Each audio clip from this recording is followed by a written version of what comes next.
பால் மற்றும் தேநீர் போன்ற சூடான பானங்களின் மேல் ஒரு அடுக்கு ஏன் உருவாகிறது? சூடான பானங்களின் மேல் உருவாகும் இந்த அடுக்கு கொழுப்பினால் ஆனது. இத்தகைய அடுக்கு சூடான திரவங்களின் மேல் மட்டுமே உருவாகிறது. ஏனெனில் சூடுபடுத்தப்படாத பாலில் உள்ள கொழுப்பு திவலைகள் புரதம், பாஸ்போலிபிட்கள் மற்றும் நடுநிலை கொழுப்புகளால் ஆன ஒரு மெல்லிய படலத்தால் சூழப்பட்டிருக்கும்.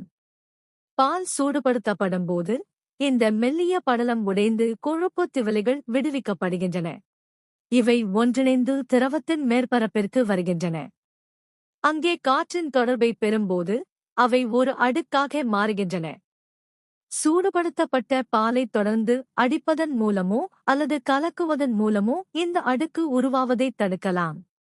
ஏனெனில் ஹோமோஜனைசேஷன் எனப்படும் இந்த செயல்முறை பாலின் பரப்பு இழுவிசையை அதிகரிக்கிறது. ஆனால் சூடுபடுத்தப்பட்ட பால் எந்தவித இடையூறும் இன்றி ஆறவிடப்படும்போது ஆடை உருவாகிறது. இந்த நிலையில் பாலின் பரப்பு இழுவிசை குறைகிறது. மேலும் விடுவிக்கப்பட்ட கொழுப்பு திவலைகளின் அடர்த்தி ஸ்பெசிபிக் கிராவிட்டி பாலில் உள்ள நீர்ம பகுதியை விட குறைவாக இருப்பதால் அவை மேற்பரப்பிற்கு உயர்ந்து வருகின்றன.